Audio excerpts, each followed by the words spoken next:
पण ह्यांचा मागे किती परिश्रम आहे. एक एक वस्तूंचं आम्ही पाहिलं की खूप आहे. चप्पल बघा, किती प्रकारचे चप्पल आपण आज घालतो, पण त्या चप्पलचा मागे पहिला जो पूर्वी लाकडाचा बांधून घेऊन पळायला लागला त्याचाही परिश्रम आहे. तिथून सुरुवात झाला. काही लोक पाय भाजू नये म्हणून पान बांधून घ्यायचे.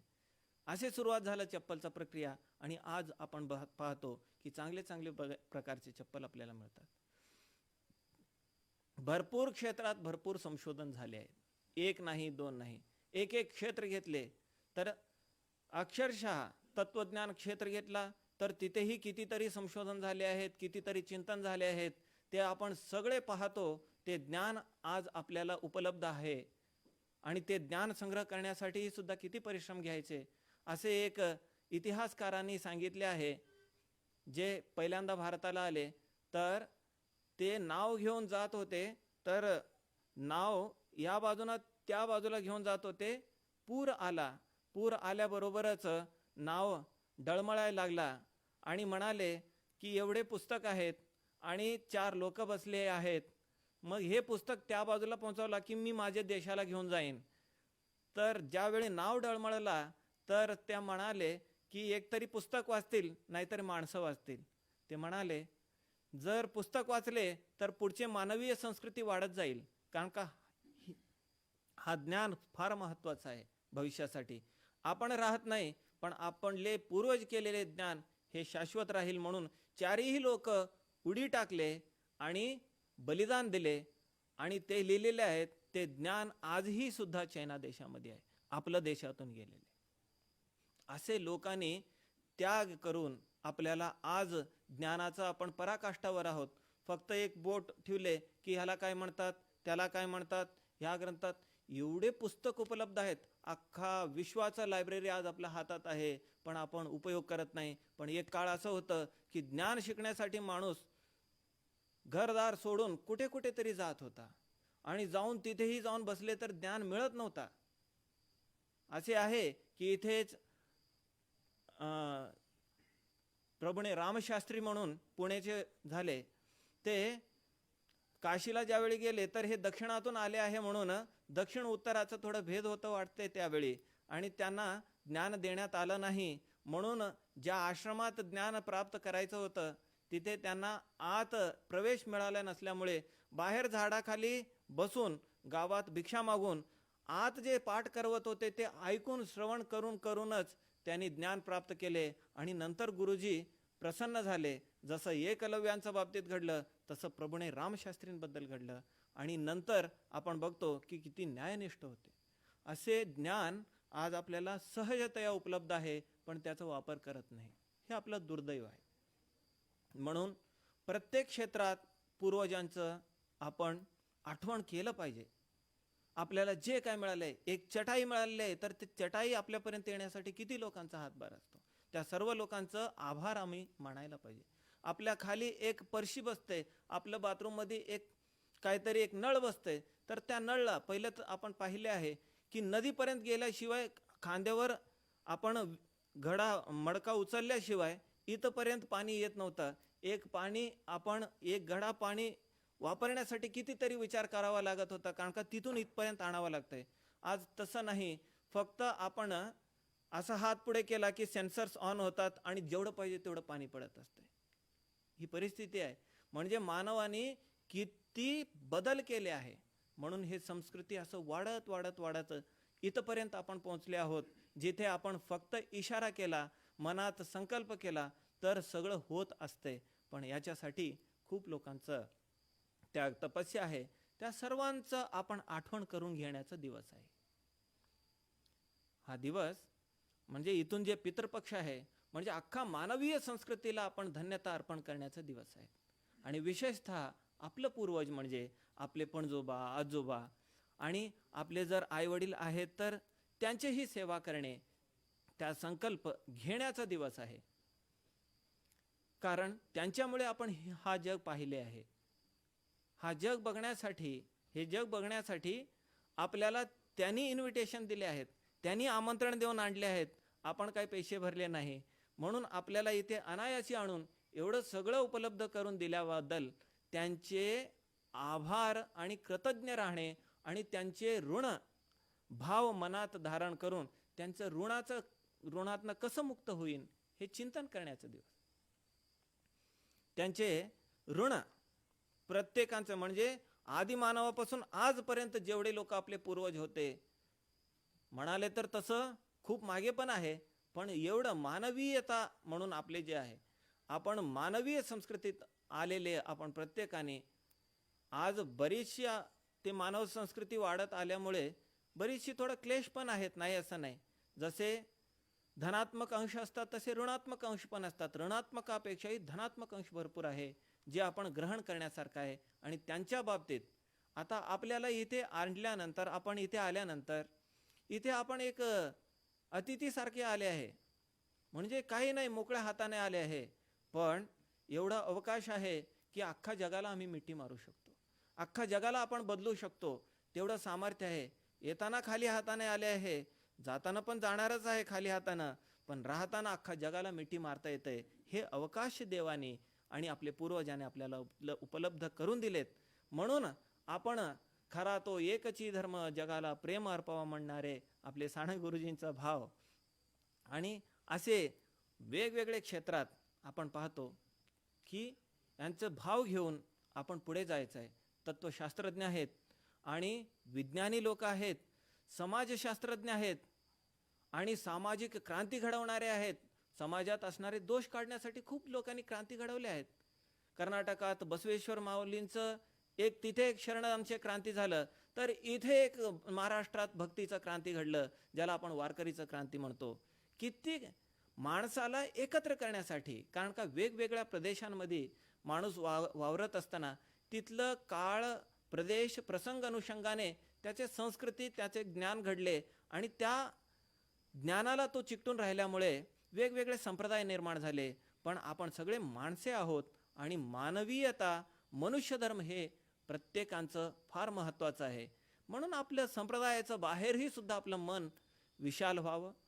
आणि आपले पूर्वजांनी तरी बेस्ट सांगितले आहेत की आपलं घर म्हणजे अख्खा विश्व. जसे अथेन्समध्ये सॉक्रेटिस म्हणाले, I am not the citizen of Athens nor the Greece, I am citizen of the whole world. म्हणजे मी विश्वाचा माणूस आहे, इथे विश्वात मी जन्माला आले आहे, म्हणून मी विश्वमानव आहे. मी नाही कोल्हापूरचा माणूस आहे, नाही महाराष्ट्राचा माणूस आहे, नाही भारताचा माणूस आहे. जगताना त्या त्या प्रदेशाच्या अनुषंगाने कानून पाळूया, तिथले धर्म पाळूया, तिथले कर्तव्य आपण पाळूया, पण मनात धारणा असायला पाहिजे मी जगाचा आहे, माझं जीवन अख्खा जागतिक आहे. म्हणून ते जागतिकता हळूहळू येत आहे. आता प्रत्येक व्यक्तीला आता जगभरात जे काय घडत आहे कळत आहे, पण राईट इन्फॉर्मेशन नाही आहे, चांगलं माहिती नाही आहे. दोन्ही माहिती आहेत, पण भविष्यात माहितीसुद्धा चांगलं येईल आणि भविष्याचे दिवस चांगले येतील असं आपण मनात अपेक्षा करूया. आणि जगत असताना एवढं सगळ्यांचं ऋण आपण कसं परत फेडता येईल, एवढं तरी आपल्यावर ऋण आहे. आईवडिलांचं आहे, गुरुजनांचं आहे, तत्वशास्त्रज्ञांचं आहे, धार्मिक लोकांचं आहे आणि सामाजिक लोकांचं आहे, सगळ्यांचंच आहे. पण ह्या सगळ्यांचे ऋणातनं जर मुक्त व्हायचं आहे तर काय करावं? शरीर आईवडिलांनी दिले, अन्न शेतकरीने दिले, त्या शेतकरीचं तरी किती सांगायचं. शेतकरींनी संशोधन केले म्हणून पहिला धान्यापासून पहिले काय खावं माणसाला हे पण कळत नव्हतं. पहिले जे मिळेल ते खात होते आणि नंतर कळालं हे खायचं आहे आणि हे खायचं नाही. मग नंतर सस्याहारी, पूर्ण सस्याहारी व्हायला पाहिजे होतं, झालं नाही. तरीही सुद्धा सस्यांचा विकास करून वेगवेगळ्या प्रकारचे सस्य कसं आपण पेरणी करून स्वतःला हे करावं, म्हणून जे शेतकऱ्यांचा संप्रदाय आहे त्यात आपण पाहतो आज शेतकरी खरं संशोधक आहे. सगळ्यांचं कामं बंद पडतील पण शेतकरीचं काम बंद पडणार नाही, कारण का जोपर्यंत पोट आहे तोपर्यंत शेतकरी आहे आणि जोपर्यंत शेतकरी आहे तोपर्यंत शेती पिकणार आहे. म्हणून शेतीसुद्धा आज स्वच्छ प्रकारचं व्हायचं गरज आहे. सेंद्रिय शेती हे सगळ्यांना उपयुक्त आहे, पण आपण अति आशाने काहीतरी करत असतो. ते सोडून जर शेतकरी राजा बळीराजा जर आपण त्यांच्याकडे पाहिले तर बळीराजा हे खरं ऋषी आहे, पण ऋषी त्याचं धर्म सोडले तर सगळ्यांना त्याचं उपभोगावं लागतंय. म्हणून शेतकरी राजाने थोडं चिंतन केले पाहिजे की ह्या मानवीय संस्कृतीसाठी, हे मानवीय नागरिकतासाठी त्याचं खूप मोठा मोलाचं वरदान आहे मानवी ह्याच्यावर. असे विज्ञानी लोकांचंही आहे, प्रत्येक क्षेत्रात संगीतज्ञ लोकांचं आहे, बघा कला क्षेत्राचे आहे. पूर्वी जे हळूहळू नाटक करत होते आज थिएटरपर्यंत आहे. आता थिएटर सगळे बंद आहेत म्हणून बरं झाले आहे, पण काय करायचं, हातातच थिएटर आहे आता, म्हणून होम थिएटर पण आले आहेत. बरीचशी आहेत, सांगण्यासाठी भरपूर आहे. पण एवढंच की आपण जे काय आपण करतो, जे काय आपण उपभोगतो, त्या प्रत्येकाचं मागे खूप कष्ट, परिश्रम आणि तपस्या आहे. खूप लोकांचं बलिदान आहे. त्याला आपण आठवण करून घेऊया, आपले पूर्वजांना आठवण करून घेऊया. त्यांचे ऋण आपल्यावर आहे. ते असताना त्यांच्या सेवा करूया. आणि जर असताना चांगलं सेवा करू शकले नाही तर, जर चांगलं करू शकलो नाही तर आपण ते गेल्यानंतर तरी आपलं चूक झालं म्हणून त्यांच्यासमोर निवेदन करूया. आणि असे म्हणतात की असं जर आपण मनापासून जर केलं तर कावळा येतो म्हणे आणि ते स्वीकार करते म्हणे. जर कावळा नाही स्वीकार केलं तर काय झालं, पण आपल्यासोबत आलेले मुलं ते शिकतील की आपले आईवडील, त्यांच्या आईवडिलांबद्दल एवढं मनात आदर आहे, तर आमच्या आईवडिलांबद्दलही सुद्धा आपण आदर असायला पाहिजे. म्हणून ते स्वतःच्या मनात आपल्याबद्दल आदर निर्माण करून घेतात. नाहीतर आपण कृतज्ञ झालो तर तेही कृतज्ञ होतील. म्हणून आपण कृतज्ञता अर्पण करूया. असे म्हणतात उपनिषदात, देव पितृकार्याभ्याम मा प्रमदः. काही चुकवले तर चालेल, पण पितृकार्य चुकवून चालत नाही, देवाचं पूजा चुकवून चालत नाही. असे म्हणतात की 1000 काम असले तर ते काम सोडून भोजन करायचं म्हणे, आणि 1,00,000 काम असेल तरीही सुद्धा सोडून झोपायचं म्हणे, आणि करोड काम असले तरीही सोडून पूजा करायचं आणि देव पितृकार्य करायचं म्हणे. म्हणून देव पितृकार्य करायचं तेवढं महत्त्वाचं आहे. का, प्रत्येक व्यक्ती आपल्या जीवनात तेवढंच मूल्याचा असतो. आणि कधी एक व्यक्ती आपल्या जीवनात येते जे आपल्या जीवनाला वळण देते सांगता येत नाही. म्हणून तो व्यक्ती आपल्या जीवनातनं निघून जाण्यापूर्वी त्या व्यक्तीचं भान आपण ठेवायला पाहिजे. म्हणून ते आईवडील असतील, आजी आजोबा असतील, की कोणीही असतील, आपला मित्र असतील, त्यांचे आपण आदर गौरव करायचा आहे, त्यांचं मूल्य कळून घ्यायचं आहे. असे एक कथा सांगतात की कोणीतरी नित्य सागराकिनारे फिरायला जात होता म्हणे एक कावणं घेऊन. आणि त्या कावण्यातनं तिथे गेल्यानंतर थोडा व्यायाम करून त्या कावण्यात दगड ठेवून, असं सागरात दगड जे छोटे छोटे दगड असतात त्या दगडांना त्यात ठेवून ते कावणी आत फेकायचं म्हणे गोल गोल फिरवून. एकदा असं झालं तर ते कावणीचं पुढचं जे भाग होतं ते लोखंडाचं होतं, म्हणून त्यात दगड ठेवायचा आणि मारायचं. एकदा असं झालं की दगड ठेवून मारला आणि नंतर ज्यावेळी दुसरा दगड ठेवत होता त्यावेळी कळालं की ते लोखंडाचं असलेलं सोन्याचं झाले आहे. कळालंच नाही त्याला. नंतर त्याला आठवला की जे दगड त्यात ठेवला होता ते दगड सामान्य दगड नसून ते परिसाचा दगड होता. पण काय करायचं, आता ते हातात नव्हता, सागराचा पोटात गेला होता. म्हणून कोणी आपल्या सोबत असतात जे सामान्य माणसांसारखे दिसतात पण परीस असतात. म्हणून परीस हातात असतानाच त्याचं मूल्य कळून घ्यायचं आहे. ते वडील असतील, आई असतील, की कोणीही असतील. आजी आजोबा आहेत म्हणून काय झालं, त्यांच्याकडे अनुभवाचं परीस असतंय. ते परीस आपल्या जीवनाला स्पर्श झालं तर आपलं जीवन सोन्याचं होतंय. म्हणून आपलं जीवनाकडे आपण या दृष्टीनं बघायचं आहे. पूर्वजांकडे, वडीलधारी लोकांकडे आपण या दृष्टीनं पाहायचं आहे. आणि त्यांच्या ऋणातनं आपण मुक्त व्हायचा प्रयत्न करायचा आहे.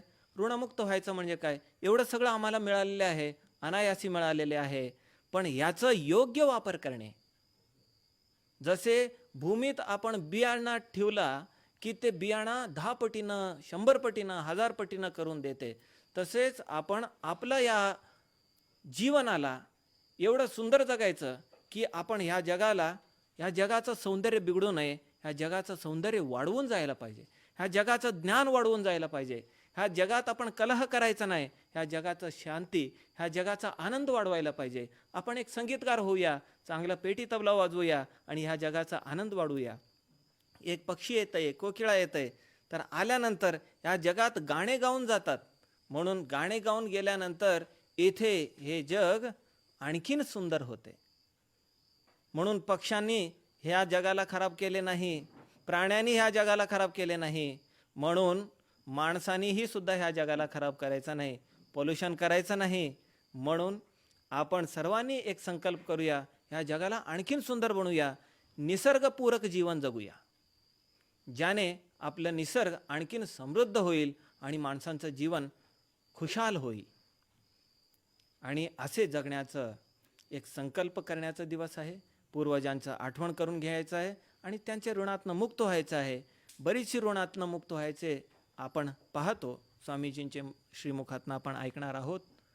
म्हणून दुसरं एक की असे ऋणात आहोत म्हणून आपण त्यांच्यावर भार होऊन जगायचं नाही. त्यांचे आभार आपल्या मनात असो, पण त्यांच्यावर भार होऊ नाही. आपण स्वतंत्र आणि स्वावलंबी जगायचं आहे. का? स्वावलंबी जीवन आनंद देते, परावलंबी जीवन दुःख देते. म्हणून आपण कधीही परावलंबी व्हायचा नाही. कोणत्याही बाबतीत असो आपण स्वतंत्र असावं.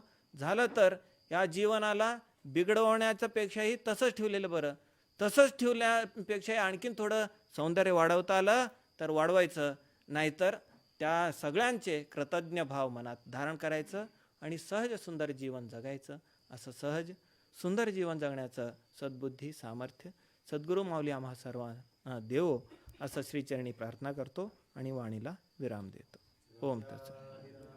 सद्गुरुनाथ सिद्धरामेश्वरा राजाधिराज सद्गुरुनाथ श्री भाऊराजाय नमः. राजाधिराज सद्गुरुनाथ श्री काडसिद्धेश्वराय.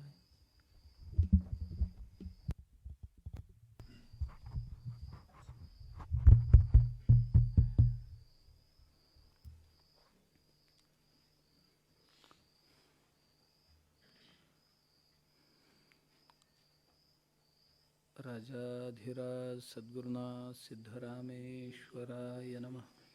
राजाधिराज सद्गुरुनाथ श्री भाऊराजाय नमः. राजाधिराज सद्गुरुनाथ श्री काडसिद्धेश्वराय नमः.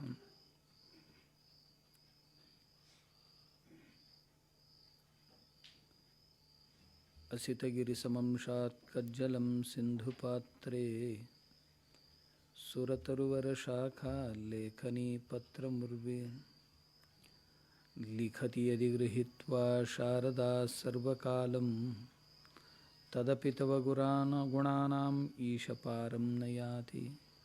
ओम शांती शांती शांती. सगळ्यांनाच नमस्कार. आपण भाद्रपद मासाच्या या पवित्र पौर्णिमे दिवशी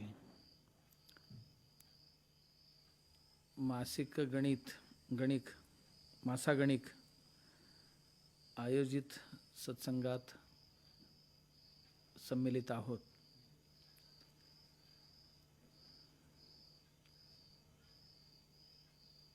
जीवन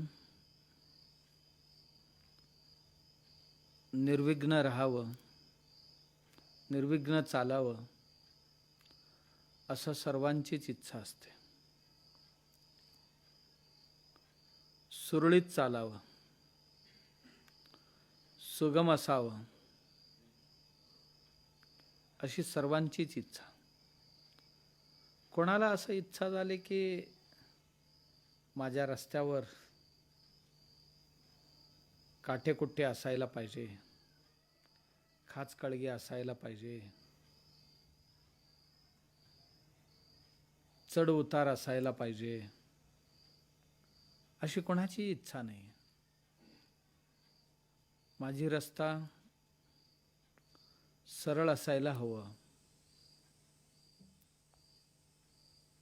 बिना अडथळ्याचा असायला हवं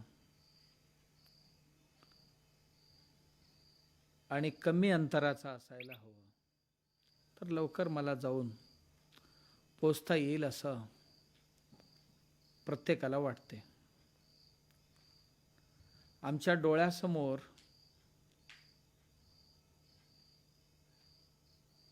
दोन गोष्टी जर ठेवली,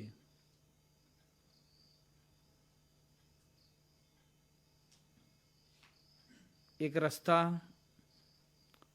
दूरचा आहे, अडथळे काही नाही आहे, आणि दुसरा रस्ता अत्यंत जवळचा आहे, त्यावर अडथळे खूप आहेत. त्या रस्त्याला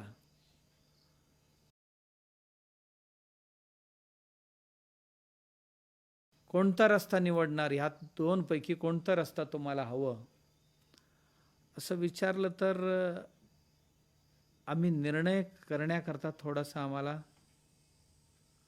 लवकर शक्य होत नाही, थोडं कठीण जातो. कारण आमची अपेक्षा आहे रस्ता कमी अंतराचा असायला हवं आणि विना अडथळांचा असायला हवं.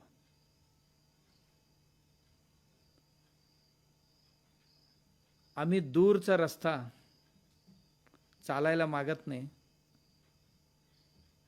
कधीही शॉर्टकट ज्याला म्हणतो, शॉर्टकट आपण निवडतो आणि तो विना विघ्नाचा पाहिजे.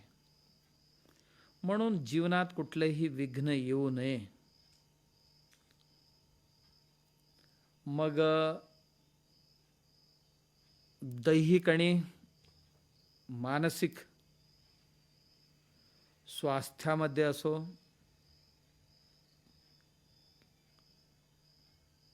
नैसर्गिकरित्या येणाऱ्या विघ्न अडथळे असो, किंवा अन्य जीवांकडून, अन्य भूतांकडून प्राप्त होणाऱ्या विघ्न असो,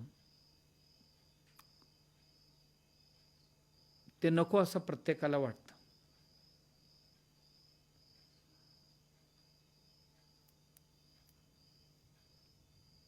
आणि येणाऱ्या अडथळे जे आहेत, विघ्न जे आहेत, यांना दूर सारण्यासाठी आम्ही प्रयासरत आहोत रात्रंदिवस. मग प्रयत्न करतो. आधी आपला मानवीय प्रयत्न जेव्हा कमी पडतो, त्यावेळी थोडासा कुठला तरी देवदेवुसकीचा, धर्माचा आधार घेऊन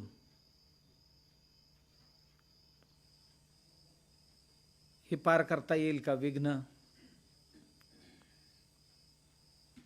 आणि हेही नाही शक्य झालं तर आपण अधिक अर्थ खर्च करून अडथळे दूर सारण्याचा प्रयत्न करतो. अडथळे दूर करण्याचा, विघ्न दूर करण्याचा प्रयत्न करतो.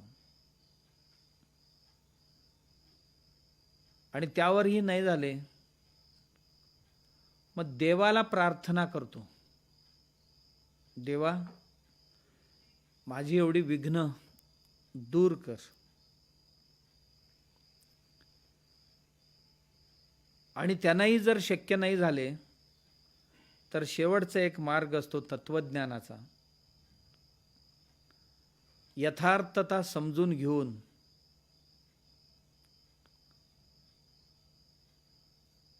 आणि जे प्राप्त आहे ते आनंदाने स्वीकार करून, ज्याला मी अडथळे समजत होतो, हे अडथळे, हे विघ्न नसून हे माझ्याकरता एक संधी आहेत, माझ्याकरता ही अवकाश आहेत, असं समजून व्यवहार करण्याचा तंत्र आपण विकसित करून घेतो. आणि प्रत्येक जीवाला या सर्व अडथळे विघ्न आहेतच. कोणाला नाही आहे? जडालाही आहे आणि चैतन्यालाही आहे. जडवस्तू जी आहेत, काय जडवस्तू काय विना आतंक आहेत? नाही आहे. दगड आहेत तर दगडावर पाणी बरसतोय पावसाळ्यात.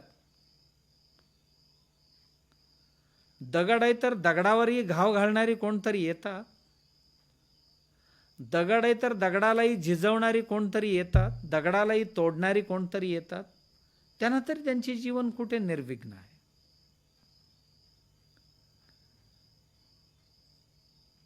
माती आहे तर मातीला काही विघ्न नाही आहे. मातीला काय अडथळे नाही आहे त्यांचे जीवन जगत असताना. मातीला पाणी एक विघ्न आहे. जोरात पाणी आले की वाहूनच घेऊन जाते. ऊन एक विघ्न आहे त्याच्याकरता, धुपून टाकते. आणि मातीला सर्व जीवांचा पायदळी तुडवलं जाऊन ते बारीक होऊन वारा सुद्धा त्याच्याकरता एक विघ्न ठरतो. या जागेवर मी राहीन तर इथे राहून देत नाही, त्याला उचलून दुसरीकडे नेऊन कुठेतरी टाकते. जडालाही विघ्न आहे. पाणी आहे, पाण्याला कोण विघ्न नाही आहे? पाण्यालाही विघ्न आहे ना. पाण्याला विघ्न कोण आहे? पाण्याचा पाणीपणा संपवणारी कोण कोण ना कोणतरी आहेत ना. पाण्याला जी जमीन आहे, भूमी आहे, तीच विघ्न आहे. ती सरळ वाहत असते. जर चढाव आला, कुठेतरी चढ आला तर चढ त्याच्याकरता ते विघ्न आहे. त्याला कातरून त्याला पुढे जावं लागतं. डोंगर त्याच्याकरता विघ्न आहेत. वृक्ष त्याच्याकरता कधी कधी विघ्न बनतात. पाण्यालाही विघ्न आहे.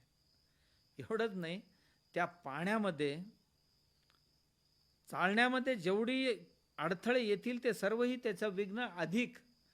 पाण्याचा जलत्व संपवणारे, पाण्याला निरुपयोगी करून टाकणारे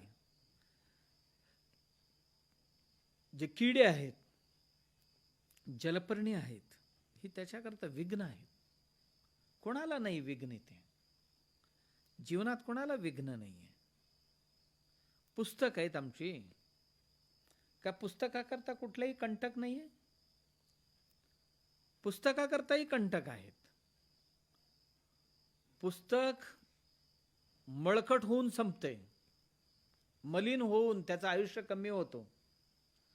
पुस्तकावर तेल हे पुस्तकाचा शत्रू आहे, कागदाचा शत्रू आहे, त्याचं विघ्न आहे, ते कंटक आहे. आणि या पुस्तकाला पाणी एक विघ्न आहे. पाण्याचं आणि पुस्तकाचं कधी जमत नाही. कधीही माझ्याजवळ येऊ नये अशी ती अपेक्षा करत असते. अग्नी ही पुस्तकाची शत्रू आहे, त्याचं ते विघ्न आहे. माझ्याजवळ कधी येऊ नये अशी ती अपेक्षा करते. कोणाला नाही आहे इथे. अग्नीलाही पाणी हे विघ्न आहे. अग्नी निरातंकपणे आपलं काम करण्याकरता प्रवृत्त असताना कधी कधी अति झाले तर हवा सुद्धा त्याच्याकरता एक विघ्न आहे विझवण्यामध्ये.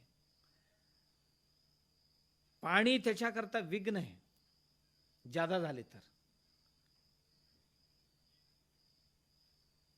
तसं पाहिल्यास एक दुसऱ्यांची ही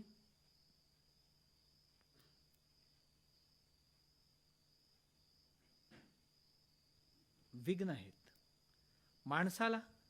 माणसाला तरी काय पावलं पावली आहे. माणसाच्या शरीराला आजारांचा विघ्न. माणूस का प्रार्थना करतो, का प्रयत्न करतो रात्रंदिवस, देवा माझ्या शरीराला एवढा काय होऊ देऊ नको. मग काय होणार आहे? झालाच तर मृत्यूच होणार आहे. या शरीराला कमी जास्त झाले तर काय होणार आहे? मृत्यूच होणार आहे. मृत्यू याच्याकरता एक विघ्न आहे. मग मृत्यू सरळ येत नाही, आपली काही पिलावळ घेऊन येत असतो. मग त्याच्याकरता आजार ही एक त्याचा पिल्लू आहे. बाळ आहे, ते मृत्यूचा बाळ आहे. आजार, अपघात हे मृत्यूचा एक छोटासा बाळ आहे. वेगवेगळी विष जे आहेत ही त्या मृत्यूची बाळ आहे. ती त्यांना पाठवून त्यांच्या माध्यमातून घडवून आणते. मग त्याची शत्रू जे कोणी असतील हे सर्व ही मृत्यूची बाळ आहेत. आम्हाला हे सर्व ही विघ्न वाटतात. माणसाला आयु आरोग्य चांगलं राहावं, कुठल्याही त्याच्यामध्ये अडथळा येऊ नये ही अपेक्षा असते. त्यांची प्रार्थना माणसाची एवढीच आहे, देवा शरीर चांगलं राहायला पाहिजे, कुठल्या करोना बिरोना येता कामा नये आमच्या घराजवळ, हीच आमची अपेक्षा असणार. कुठलेही आजार बिजार येऊ नये, दैहिक नाही आली तर मानसिक सुद्धा आमच्याकडे कुठली नको. मानसिक का, वेगवेगळ्या प्रकारचे चिंतांच्या माध्यमातून माझ्या मनात ती येता कामा नये. आधीही नको, मला व्याधीही नको, अशी आम्ही नेहमी प्रार्थना करतो. आणि यांना जितकं शक्य आहे तितकं सर्व परीने प्रयत्न करून ह्या सगळ्यांना माझ्यापासून दूर ठेवण्याचा मी प्रयत्न करत असतो. आपण सगळे करतो. मग त्याच्याकरता मी सगळी पथ्य पाळायला तयार आहे. प्रत्याहार ज्याला म्हणतो आपण योगशास्त्रात, त्या सगळ्या प्रत्याहार कशासाठी आहे, पथ्याचा आहार कशासाठी आहे, मला कुठली विघ्न येऊ नये. मी सगळी व्यायाम आणि अमुक तमुक सर्व कशासाठी करतो, याच्यासाठीच करतो. चांगला आहार, चांगली पाणी मला कशासाठी, की माझी शरीरात कुठलीही रोग येऊ नये. मग मी अतिपरिश्रम होऊ देत नाही, प्रतिकूल वातावरणात राहू इच्छित नाही. यांचं कारण काय, मला त्रास नको. त्रास म्हणजे माझी विघ्न आहे, हे नको. म्हणून याच्याकरता मी सर्व मानवीय प्रयत्न करतो आणि त्यानंतर त्याला लागणाऱ्या सगळ्या देवधर्म करतो आणि मंत्रतंत्र सगळे करतो, करून एकूण यांना दूर ठेवायचं. मी ज्यांना दूर ठेवायचं म्हणतो ते कुठून ना कुठून तरी जवळ येतात आणि माझी रस्ता जी आहे ती अवरुद्ध करण्याचा प्रयत्न करतात. आपलं जीवन प्रवास जे आहे ते प्रवास अवरुद्ध करण्याचा प्रयत्न म्हणजे अडथळ्यांचे शर्यत जे म्हणतो आपण, क्रॉस कंट्री, अडथळ्यांची शर्यत हे चालूच असते. एकामागे एक, एकामागे एक, एकामागे एक वेगवेगळ्या प्रकारचे अडथळे. मग ते आर्थिक स्वरूपाची असतील, दैहिक स्वरूपाची असतील किंवा मानसिक स्वरूपाची असतील, हे येत राहतात. हे येऊ नये म्हणून आपण प्रार्थना करतो. त्याच्याकरता आर्थिक स्वरूपाचे अडथळा येऊ नये म्हणून लक्ष्मीची उपासना करतो. बौद्धिक स्वरूपाची, भौतिक स्वरूपाची येऊ नये म्हणून आपण गणपतीची उपासना करतो. विद्याबुद्धीमध्ये कुठेही कमी पडू नये म्हणून गणपतीची उपासना करतो आणि त्याला म्हणतो की विघ्नहर्ता, विघ्नहरा असं म्हणतो. सगळी देव आमची हरण करणारीच आहेत, विघ्नांची हरण करणारीच आहेत. मग हनुमंत असतील, मारुती राया असतील, तर ते आमच्या ज्या कोणी शत्रू असतील तर शत्रूपासून आमचे संरक्षण करावं. देवी असेल तर देवी सुद्धा आमच्यावर येणाऱ्या आपत्ती विपत्ती किंवा आमच्या समोरचे जे राक्षसी वृत्ती आहे त्यांचं दमन करण्याकरता मला ती मदत करावी. त्या देवी या हेतूनेच आम्ही सगळ्यांची प्रार्थना करतो, पूजा करतो, आरती करतो, सगळी करतो ते याच हेतूनेच करतो. बरीच माणसं त्याचा हेतू न ओळखता परंपरेने आलेले आहे म्हणून सुद्धा करणारी आहेत. आणि कधी कधी आमची पूजा अर्चनाच आमची अडथळे बनतात, आमची उपासनाच आमची अडथळे बनतील, अशी या पद्धतीनेही आम्ही उपासना करणारी मंडळी आहोत. सुदैवाने यावर्षी करोनाने गणपती उत्सवामध्ये न शब्द प्रदूषण होऊ दिला, ना अर्थ प्रदूषण होऊ दिला, न कुठलं काही प्रकारचं प्रदूषण होऊ दिला नाही, भाव प्रदूषण होऊ दिला नाही. का तर या उपासनांच्या माध्यमातूनच आम्ही कधी कधी वातावरण खराब करतो आणि तेच आमच्यासाठी जे विघ्न हरत्या आम्हाला विघ्न हरण करायला पाहिजे होतं ते विघ्न आम्हीच निर्माण करून घेत असतो कधी कधी. पण यावर्षी सुदैवाने नाही झालं, काहीही कारण असो पण नाही झालं. आपली अपेक्षा जीवन निर्विघ्न चालावं, निर्विघ्न राहावं असं वाटते. म्हणजे कधी कधी अपेक्षा करतोय एक आम्ही, पण आमची पाऊल पडत असतात दुसऱ्या दिशेने. आम्हाला जायचंय पूर्वेला, इच्छा आहे पूर्वेला जायचंय आणि पाऊल मात्र पश्चिमेच्या दिशेने पडत असतात. चालत असतो पश्चिमेच्या दिशेने आणि मनोभावे प्रार्थना करतो लवकरच पूर्व दिशेची दर्शन आपल्याला व्हावं. बराच वेळा असाच होतो की आमची इच्छा असते एक आणि प्रयत्न मात्र बिलकुल त्याचा विपरीत, त्याचा विरुद्ध प्रयत्न करत असतो. परीक्षेत पास व्हावी ही इच्छा असते, परंतु मला खेळण्यामध्ये खूप आवड आहे, खाण्यामध्ये खूप आवड आहे, मला भांडण्यामध्ये खूप आवड आहे, दंगामस्ती करण्यामध्ये खूप आवड आहे, मला झोपण्यामध्ये खूप आवड आहे आणि वेगवेगळे व्यसन करण्यामध्ये खूप आवड आहे. मला फालतू गप्पा गोष्टी करण्यामध्ये खूप आवड आहे, पण माझी इच्छा मात्र वर्गात नाही देशातच नंबर 1 यायची आहे.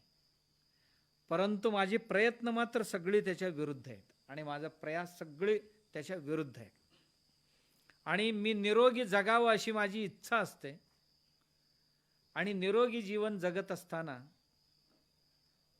जे दिसेल ते सर्व खाण्याची इच्छा होते मला. रस्त्यावर अमुक पदार्थ दिसला, घेतला, खाल्ला. आणि कोण तंबाखूवाला भेटला, त्याचाही थोडासा मळून टाकलाच तोंडात.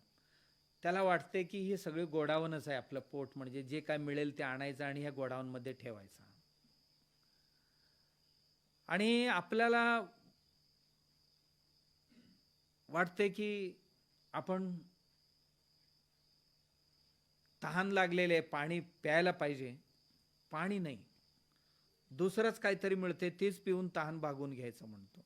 इच्छा एक आणि प्रयत्न त्याचा विपरीत. परीक्षार्थीला अध्ययन हे त्याचा प्रयास असायला पाहिजे, अभ्यास त्याचा प्रयास असायला पाहिजे, अनध्ययन त्याचा अलर्जी असायला पाहिजे त्या. परंतु परीक्षा त्याची अपेक्षा आहे आणि अनध्ययन त्याचा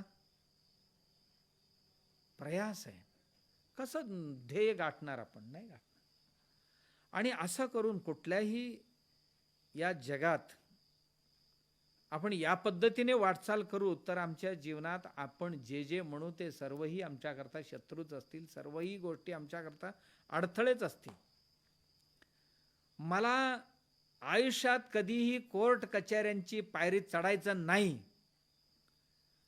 असं जेव्हा मी म्हणतो ना, त्यावेळी माझ्या इंद्रियांवर माझा निग्रह असायला पाहिजे, हेही तितकीच कटाक्षाने पाळणे गरजेचे आहे. का माझ्या तोंडून कोणाशाही अवहेल न होऊन कुठल्याही भांडणाला कारण होणार नाही याची काळजी मी घ्यायला पाहिजे. माझ्या पाय कुठेही चुकीच्या ठिकाणी जाणार नाही याची काळजी मी घ्यायला पाहिजे. माझ्या हातून कोणाचाही वस्तू चोरलं जाणार नाही हे मी घ्यायला पाहिजे. माझे डोळे इतकी चांगले पाहिजे की कोणावरही वक्रदृष्टी करून कोणतंही अनर्थ ओढून घेतलं जाणार नाही याची काळजी मी घ्यायला पाहिजे ना. माझी नुसतं अपेक्षा व्यक्त करून मी कुठलेही ध्येय गाठू शकत नाही. केवळ अपेक्षांनी सर्व ध्येय गाठले असते तर माणसे या जगात काही केले नसते.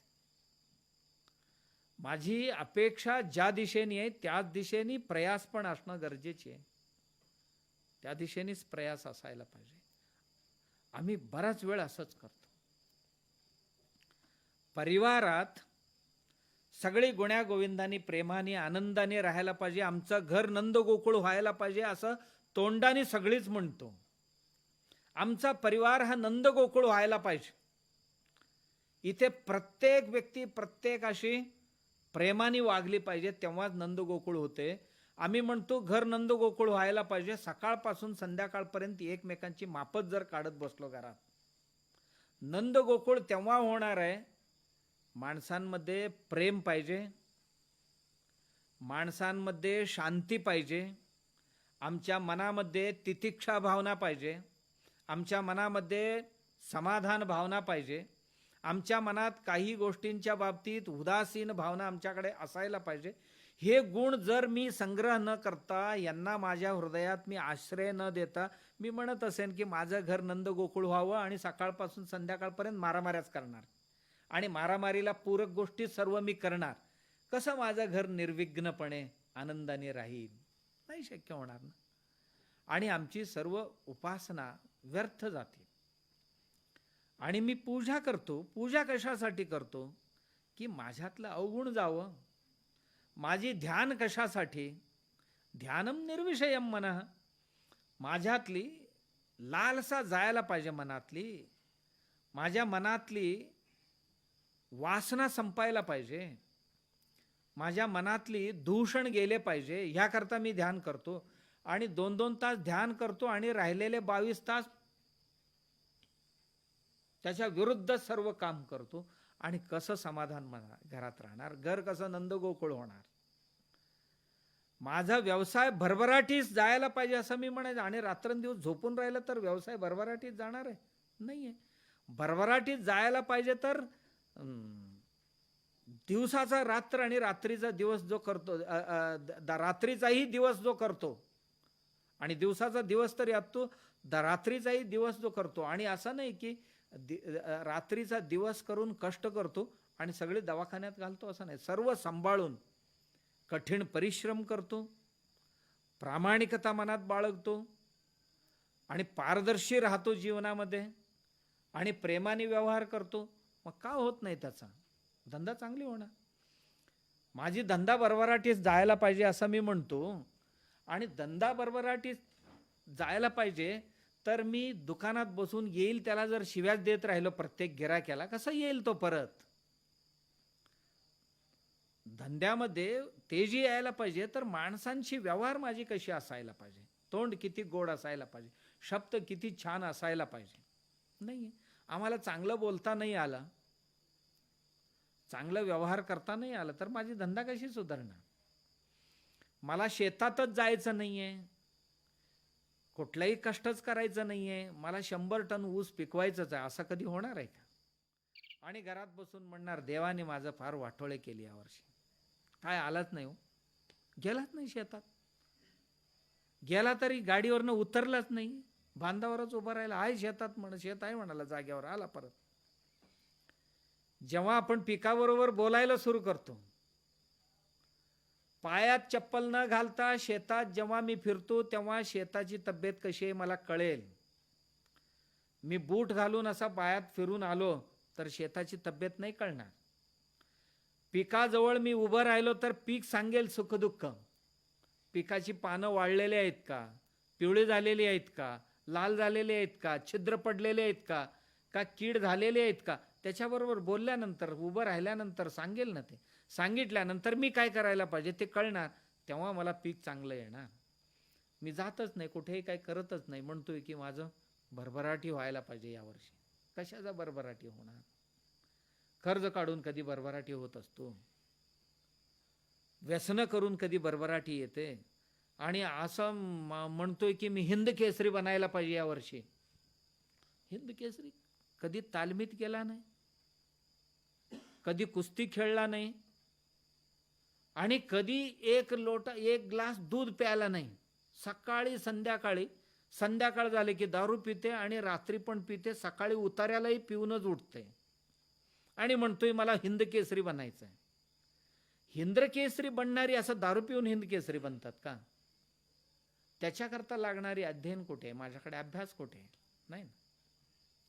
बरीच मंडळी आम्ही अशाच पद्धतीचीच अपेक्षा करतो. केवळ अपेक्षेने काम होत नाही. त्याच्याकरता तीव्र प्रयत्न गरजेचे आहेत. आणि सर्व प्रयत्न करून जर मनासारखं नाही झालं तर तेव्हा समजायचं आहे प्रयत्न सर्वही करतात, त्यात काही लोकांनाच हे साध्य होते, तर मला आत्ता नाही पुढच्या वेळी भेटेल म्हणून प्रयास पुढे चालू ठेवायचा आहे आणि नैराश्य येऊ नाही द्यायचं आहे माझ्याकडे. त्यावेळी मी म्हणायला पाहिजे की नाही, यावेळी शक्य नाही झालं, पुढच्या वेळी होईल. नैराश्याकडे जायचं नाही आणि मी पुन्हा प्रयत्न करेन. तेनसिंग काही एका दिवशी चढला होता थोडी वरती? नाहीये, अनेक वेळ चढत होता, पडत होता आणि शेवटी एके दिवशी एव्हरेस्ट शिखरावर पोचला. एडिसन काय एका दिवसात लाईट तयार केला थोडे?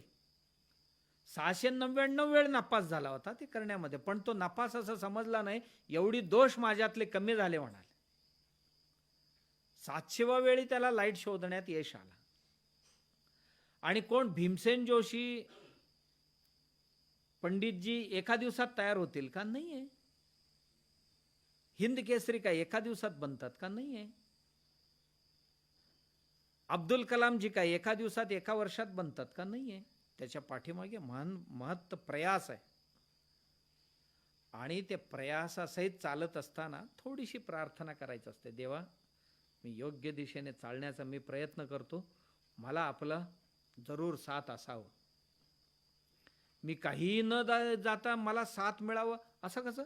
बसलेल्या माणसाला कोणी नाही साथ देत. बसलेल्या माणसाला कोणाचाही साथ मिळत नाही. माणूस एक आला धावत धावत, माझ्या पाठीमागे दरोडखोर लागलेले, देवा इथे तुझ्या देवळात लपतो मी जरासा, माझा रक्षण कर म्हणाला. लपतोय? लपणं म्हणाला. पुढे नको, पाठीमागे येऊन थांब म्हणाला. नाही, मला तिथपर्यंत जाण्याची आता इच्छाच नाही. मग कमीत कमी बस तरी खाली. बसून जरासा डोळे बंद करून ध्यान कर म्हणाला. मला थरथर कापायला होते, जमणार नाही म्हणाला. देव म्हणाला, तुझी रक्षण मी नाही करू शकणार. तुला जर एवढंही जमत नसेल आणि तुझ्यासारख्याला जिवंत ठेवण्यातही काय अर्थ नाही म्हणाला. का? स्वतःहून जो काहीच करू इच्छित नाही आणि केवळ प्रार्थनाच करतो आणि देवच माझं रक्षण करेल म्हणतो, असं कसं होऊ शकतं? देव ज्याला चालण्याची इच्छा आहे त्याला उठून उभं करतो. उभं राहणाऱ्यांना चालायला लावतो, चालणाऱ्यांना धावायला लावतो. पण माझ्याकडे ती आकांक्षा पाहिजे आणि प्रयासही पाहिजे. काही प्रयास न करता काहीतरी व्हावं असं नाही. कधी कधी एवढा सर्वही करून मला जर मनासारखं नाही घडलं तर भगवंताची इच्छा असावी अशीच. ठीक आहे. प्रयत्नांते न निवृत्ती इति प्रारब्ध. माझा प्रारब्ध असेल बहुतेक. सर्व प्रयत्न करून, यत्न तो देव जाणावं. यत्न सर्व प्रयत्नच परमात्मा आहे म्हणून प्रयत्न करायला पाहिजे. करून जर नाही झालं, ठीक आहे, देवाची इच्छा अशीच असावी. काय माझं नशीब असं कधी होऊ शकत. पाणी वतला चुलीत आणि म्हणतोय माझं नशीब स्वयंपाकच शिजेना म्हणतोय. आणि कधी शिजेल का? असं कधी होईल का? नाही होणार. आणि आम्ही विघ्न दूर नाही करत, विघ्न सर्वही जवळ करतो आमच्या कृतीने. विघ्न ही पाहतात कोणाकडे जायचं, काय काय करायचं. जो माणूस साहसी असतो त्याच्याकरता विघ्न मदत करतात. साहसी माणसाला विघ्न संधी बनून येतात, अवकाश बनून येतात. तसं देवाने सर्व असंच दिलं तर जीवनात काही मिळत नाही. मी एक छोटीशी कथा वाचत होतो. एके दिवशी एक मोठा वटवृक्ष होता जंगलात. डोंगरावर एक मोठा वृक्ष होता, खूप मोठा वृक्ष होता. उन्हाळ्याचे दिवस.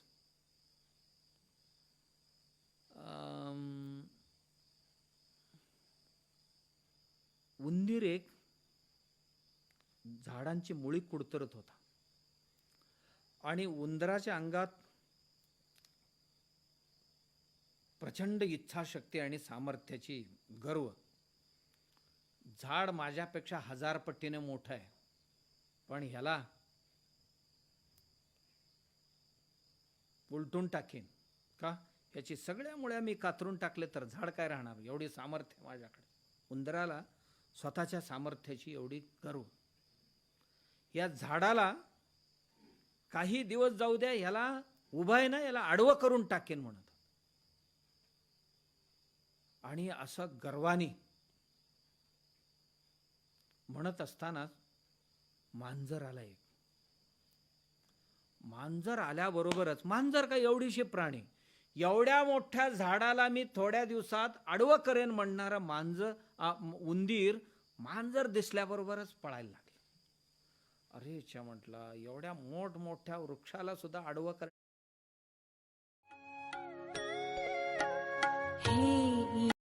करण्याची ताकद माझ्यात असताना एकश्चित मांजराला मला घाबरायची वेळ आली. माझ्यापेक्षा ती ताकददार आहे, कारण 1000 उंदीर ह्यांनी खाल्लेले यापूर्वी. मला हे उंदीर होण्यापेक्षा मांजर होणं आवडेल म्हणाल. काय कोणास ठाऊक देवाची इच्छा, मांजर झालं उंदराचा. म्हणाला अशी 1000 उंदर फस्त करून टाकेन म्हणा. उंदीरच नाही, आता मी मांजरच बनायला पाहिजे. मांजर झाला. मांजर झाला म्हणजे काय, प्रत्येकाच्या घरात बिनधास्त फिरायला लागला. असा दूध ठेवून गेले की खाऊन बाहेर आलेले आहेत, असा लोणी ठेवून गेले की बाहेर खाऊन आले. कुठल्या खोलीत कुठल्या उंदराला फिरू देत नव्हता. त्याला वाटलं की या घरात आता मीच राजा आहे, मीच राजा आहे, मीच राजा आहे.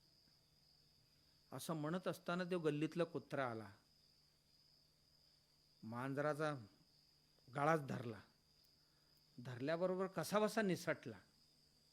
निसटल्यावर म्हणाला, नाही बाबा, एवढा मोठा वृक्षाला आडवा करणारा उंदराला मारून मला वाटला होता की मी राजाच बनलो या जगाचा, पण माझ्यावरही एक आहे म्हणाला कोणता. आत्ता नाही, आत्ता आपण कुत्र झालेले बरं. रोज ह्या कुत्र्यासमोर भीत या गल्लीत त्या गल्लीत पळण्यापेक्षा आपणच का कुत्रा होऊ नये. झाला कुत्रा. कुत्रा झाला. वाटलं की आपण कुत्रे बनलो. आता अख्खा गाव फिरायला लागला. घरातही राहायचा आणि अख्खा गावात सुद्धा फिरायचा. माझ्यासारखं कोण आहे. रात्री कोण आले तरी चोरालाही सोडायचं नाही, माणसांनाही सोडायचं नाही. वाटेल त्याला भुंकायला लागलं, दिसेल त्याला भुंकायचं. प्रत्येकाला भीती घालायची. लोक म्हणायले, अरे त्या गल्लीत जाऊ नका, ते कुत्रं फार खराब आहे आणि बेरकी कुत्रं आहे, ते जाऊ नका म्हणायचे. कुत्र्याला असं वाटायला लागलं की माझ्या भीतीने माणसं सुद्धा या गल्लीत येत नाही म्हटलं. मग कुत्र्याला असा गर्व झाला, गाव आता माझं झालं, आता जंगल सुद्धा माझं करेन म्हटलं. जंगलात गेला. असा जरासा आत गेला तर एक वाघ आला तिथनं.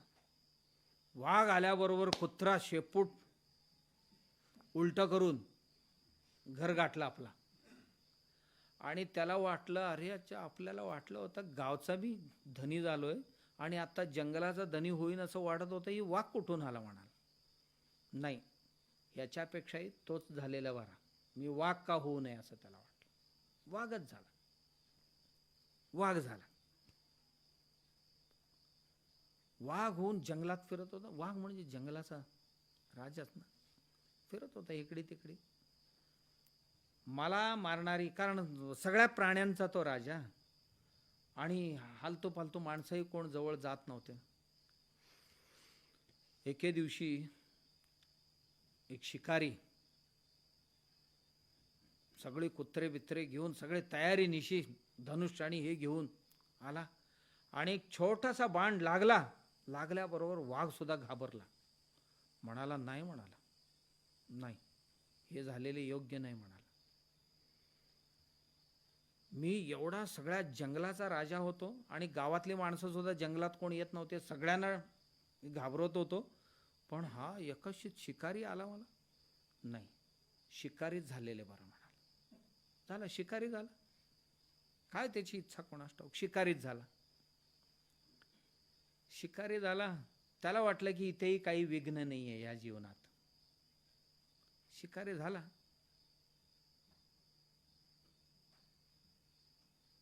दिवसभर शिकार शोधला, काय सापडलं नाही, काही सापडलं नाही. हरिण नाही सापडला, सासा सुद्धा सापडला नाही त्याच्या नशिबाला.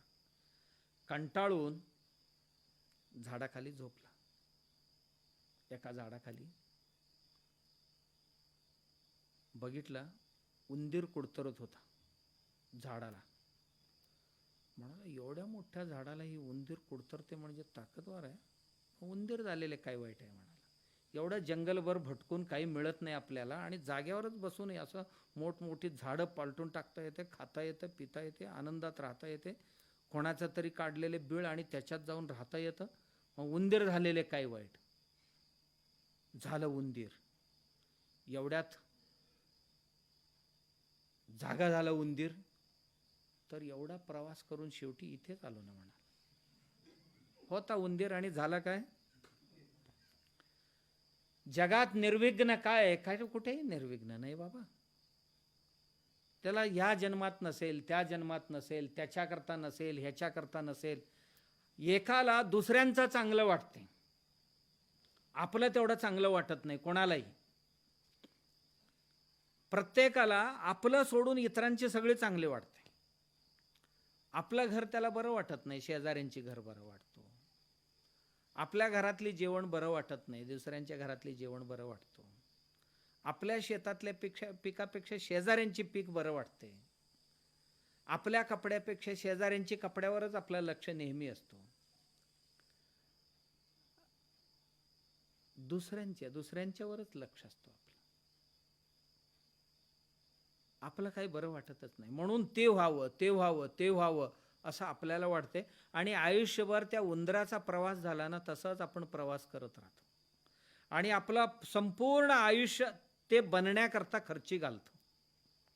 संपूर्ण आयुष्य ते बनण्याकरता. का नाही, उंदरात मजा नाही, मांजर बनायला पाहिजे. मांजरात मजा नाही आहे, कुत्र बनायला पाहिजे. कुत्र्यात मजा नाही, आता वाघ बनायला पाहिजे. वाघात मजा नाही, माणूस बनायला पाहिजे. माणूस बनण्यात मजा नाही, आता पुन्हा होता तिथे झाला परत. आम्हीही आयुष्यभर अशी अनेक प्रयास करून आणि प्राप्त कोणत्याही वस्तू, कोणत्याही गोष्टीचा आनंद न उपभोगता केवळ आणि केवळ असा एक मोठं भ्रमण करून, भ्रमंती करून पुन्हा तिथेच येत असतो. आणि तेव्हा थकतो. एवढा प्रयास करून शेवटी बस आता हे छान आहे असं. का माणसांना सहजगत्या जे मिळालेले असते त्याच्यात आनंद भेटत नाही, आनंद वाटत नाही. त्याला असा प्रयास करून काहीतरी मिळालं की वाटतंय की खूप काहीतरी मिळालं असं वाटतंय. एक माणूस घरात भरपूर संपत्ती होती आणि इकडी तिकडी 2-4 पुस्तक वाचला होता. काय राम नाही म्हणाला संसारात, आनंदच नाही म्हणे संसारात, काय मजा काय नाही म्हणाला यात. आणि ही सगळी संसार सोडायचं म्हणाला आणि दर दिवशी बायकोला धमकी द्यायचं. जरा असं ती नाही ऐकली ना, घर सोडून जाईन म्हणायचं. आणि बाय असं करू नका हो, घर सोडून जाऊन. तिला भीती, हा गेला तर आपला संसार कसा चालायचा. आणि तिला दर दिवशी धमकी द्यायचा, असं करू नका हो, पाया पडते तुमची, असं जाऊ नका. तुम्ही गेला तर ह्या पोराबाळांचं कोण बघणार, या घरादाराचं काय होणार, असं म्हणायचे. हां मग मी सांगेन ते ऐक म्हणायचं. ती काय सांगेल ते ऐकायचं बाबा बिचारे. दर दिवशी असं धमकी द्यायचं आणि तिलाही सहन नाही झालं, असह्य झाला. आणि म्हणाली की गावात एक महात्मा आले होते, जाऊन म्हणाले महाराजजी दर दिवशी असंच धमकी द्यायला लागले, तो आता काय करू, हे काय मलाही सहन होईना झाले म्हणाले. दर दिवशी मला वाकवायचं असले की ते धमकीच देतात म्हणा. महाराज म्हणाले जा म्हणून सांगे एक दिवशी. जातो म्हटलं की नाही, आत्ताच जा म्हण त्याला. आणि एके दिवशी बोलला, असं केलेस तर मी निघून जाईन बघ म्हणाला. बायको म्हणाली आत्ताच्या आत्ताच चालू पड. आत्ताच्या आत चालू पड म्हटल्यावर बसलाच तिथेच. आता जायचं कसं म्हणाला. त्याच्यावर 3 दिवस विचार केला, जायचं तर कसं जायचं. सगळी इथेच ठेवून झाली तर हिला सोपं जाईल म्हणाला. हां, मग ही सगळी माझी ह्या घराचा सगळी जे काय आत्मा असेल तर पैसे आहे म्हणाला. पैसे बांधला एका ह्याच्यात. चाललो म्हटलं. बायको म्हणाली एवढंच पाहिजे का, अजून काय आहे, बांधून घेताय का सगळे. नाही एवढंच ही घेऊन जाणार, तुम्ही कसं जगताय जगा म्हणाला. सगळे पैसे बांधला, गटोळे मारला, खांद्यावर निघाला. जंगलात गेला. महात्मा होते तिथे. त्यांना जाऊन म्हणाला, महाराज बस संसारात काय राम राहिलेलं नाही म्हणाला. आनंदासाठी आलोय मी तुमच्याकडे, बस सुखासाठी आलोय, मला सुख पाहिजे. बरं आजपर्यंत काय काय केलायस बाबा त्याच्याकरता. काय नाही केले महाराज मी. बघा पूजा अर्चना सगळी केली. हां, ध्यानधारणा पण मी थोडं केले म्हणाल. नाही असं नाही, कोण कोण सांगितले ना ते सगळे केलेले. आणि जप तप सुद्धा मी केले बरं का म्हणाला. असं काय त्यातही मागे नाही म्हणाला. बरं मग नाही, दान धर्म सुद्धा केलेले मी बऱ्यापैकी. मग आणखीन काय काय नाही केले असं काय नाही हो. सर्व मी काही महात्मा लोकांची प्रवचन कीर्तन ऐकलेले आहे म्हणाल. भरपूर ऐकले मी. माझ्या एवढं ऐकणाऱ्या गावात कोणच नाही म्हणाल. मग तरी काय समाधान नाही. म्हणताना मला कोणतरी म्हणाले संसारात रामच नाही त्यात कशाला राहतोयस म्हणाले. म्हणताना मी आता हे बघा संसार घेऊनच आलो, हे त्याग करूनच आलो. बायका होताना तेही घेऊन आलोय मी. हे तुमच्या चरणी ठेवतो, अर्पण करतो, पण मला सुख द्यायला पाहिजे तुम्ही म्हणा, समाधान द्यायला पाहिजे. असा म्हणायचं अवकाश. ते महाराज कट्ट्यावरनं जे उठले ते पैशाची थैली घेतली आणि पळतच सुटले जंगलात. पळत सुटल्याबरोबर ह्याला शंका आली, हे महाराज आहेत की दरोडेखोर आहेत कोणास ठाऊक. आणि महाराजांकडे मी सुखासाठी आलोय आणि हे सगळे अर्पण करायलाच आलो होतो ह्यांच्याकडे, पण अर्पण करण्यापूर्वी घेऊन पळाले म्हणजे हे महाराज नाहीत म्हणाला. लागला मागे, महाराज पुढे आणि हे पाठीमागे. व सकाळी 9 वाजता घडलेली ही घटना संध्याकाळी 4 वाजले. तहान भूक सगळी विसरून आपल्याला गेलेली एवढा परत आणायचा. हे काय खरं महाराज नाही म्हणाला. हे ज्या अर्थी पैसे घेऊन पळते म्हणजे हे महाराज नाही म्हणाले. आपण चुकीच्या ठिकाणी आलो, फसलो म्हणाला. आपण इथे फसलो आणि काही करून हे सोडायचं नाही म्हणाला. आयुष्यभर एवढा कष्ट करून गोळा केलेली हे एका दमात सगळी घेऊन सुटला म्हणा. आणि महाराज ताकदवार होते, भरपूर पळत होते. ते पुढे आणि हे मागे. संध्याकाळी 5-6च्या दरम्यान महाराज एका झाडाखाली बसले. बसल्याबरोबर महाराज द्या ते थैली म्हणाला. पाहिजे घे म्हणाला. घेतला. देवा बरं झालं बाबा. दिवसभर याच्या मागे लागलो, सापडला बाबा, बास झालं म्हणाला. महाराज म्हणाले सुख मिळाले की नाही. मिळाले म्हणाला.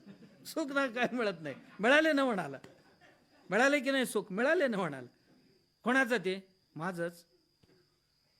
मग मिळाले की नाही तुझं तुला. हा मिळाले ना. मग कधी मिळाले. ते गेल्याशिवाय कळणार नाही तुला. कारण माणसाजवळ जोपर्यंत आहे ना त्याचाच किंमत त्याला कळत नाही. माणसांच्या हृदयात सुख आहे ना, त्या सुखाची किंमत जवळच आहे ना. ही पैसे काय त्याच्याकडे नव्हते. या पैशासाठी जे एवढा चक्कर मारला ना आणि संध्याकाळी समजलं त्याला आपल्याला मिळालं. आता काय लोकांचं नाही, त्याचाच त्याला मिळाला होता.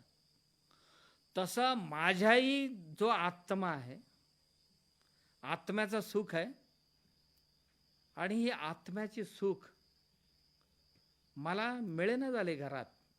याच्याकरता थोडासा भटकंती, त्याच्याकरता थोडासा त्यागाची, त्याच्याकरता थोडा साधनांची भटकंती होईल, तेव्हाच ते मलाच मिळणार.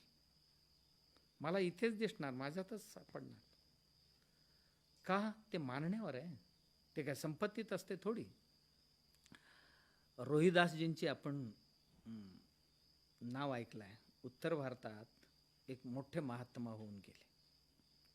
गंगा तीरी राहत होते रोहिदासजी आणि व्यवसायाने चप्पल बनवायचे काम करत होते. काम काय करत असतात त्याला काय अर्थ नसतो. चर्मकारीची काम करत होते रोहिदासजी, आणि त्यांची खूप मोठमोठी शिष्यगण, भरपूर त्यांना मानणारा आणि त्यांचा ऐकणारा आणि त्यांच्या जीवन अनुसरण करणारी खूप मोठं वर्ग त्या काळात होता. जसं की चित्तोडचे राजघराण्यातली कन्या, राजकन्या मीराबाई रोहिदासांची शिष्य होती. रोहिदासांची शिष्य होती. अनेको राजे महाराजे रोहिदासांचे अनुयायी होते. अनुयायी होते. कोणालाही कमीपणा नाही वाटले की आमचे गुरु चमडीचे काम करतात, असं कमीपणा कोणालाही वाटलं नव्हतं. आणि त्यांना त्यांच्या गुरु काय करतात यापेक्षा त्यांच्या गुरु कसे जीवन जगतात ह्याच्यात रस असायचा. गुरु जीवनात किती आनंदी आहेत ह्याच्याकडे त्यांच्या लक्ष असायचं. आम्ही आजकाल गुरु करणारी काय करतो, कोणत्या जातीचे आहेत, त्यांच्याकडे मठ मोठा आहे का लहान आहे, मग भक्तगण मोठ्या संख्येत आहे की काय छोटे किरकोळ आहे, आणि महाराज कपडे कसले नेसतात,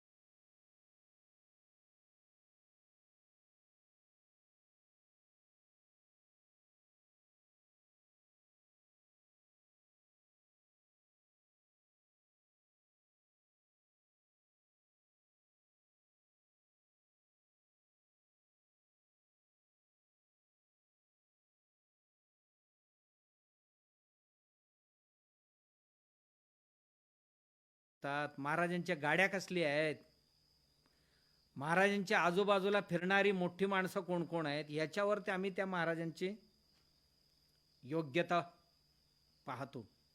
हे काय ते योग्यता असते थोडी, दरोडखोरांची सुद्धा योग्यता अशीच असते.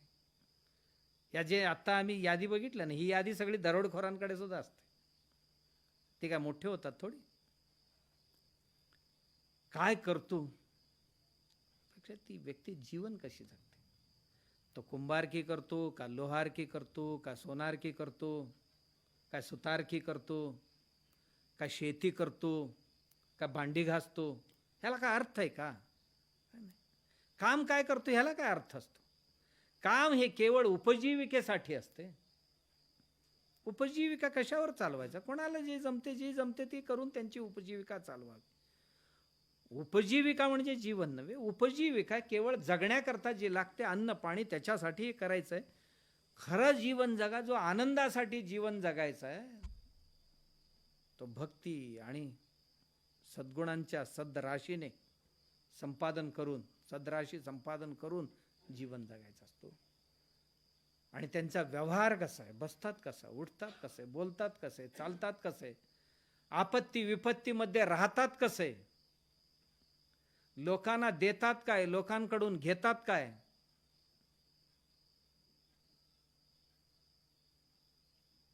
जीवन आहे त्यांचा. इंद्रिय निग्रह किती आहे त्यांच्यात, निरहंकार किती आहे, निरपेक्षता किती आहे. एका साधूला ओळखण्याकरता काय लागते, महात्म्याला ओळखण्याकरता काय, महात्म्यांची ऐश्वर्य आणि त्यांची मठ, त्यांची गाडी घोडे आणि भक्त संपत्ती ही काय महाराजांची ओळखण्याची काही योग्यता आहे थोडी नाही. महाराजांच्याकडे त्याग किती आहे, वैराग्य किती आहे, आणि त्यांच्या निरपेक्षता किती आहे, निरहंकार किती आहे, निराडंबरता किती आहे, त्यांच्याकडे प्रेम किती आहे, ते किती शांती किती आहे त्यांच्याकडे, इंद्रिय निग्रह सामर्थ्य काय आहे त्यांच्याकडे, इंद्रिय निग्रह सामर्थ्य किती आहे. या गुरु करायला जातो, महात्म्यांच्या जवळ जातो. असा कधी महात्मा भेटतो थोडे नाही. रोहिदास असे एक महान पुरुष होते, आणि त्यांच्याकडे एक श्रीमंत शिष्य होता, गुरु केला होता, आणि नेहमी त्यांचा उपदेश श्रवण करण्याकरता जात होता. जात असताना एके दिवशी त्याला असं वाटलं मी एवढा मोठा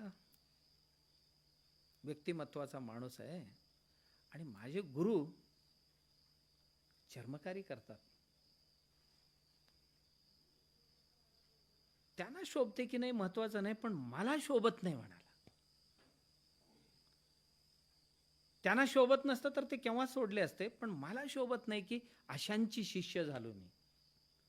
मग काहीतरी करून, मग कशासाठी करतात महाराज? उपजीविकेसाठी करतात ना. उपजीविकेसाठी मी महाराजांना काहीतरी मोठी एक व्यवस्था करून द्यायचं.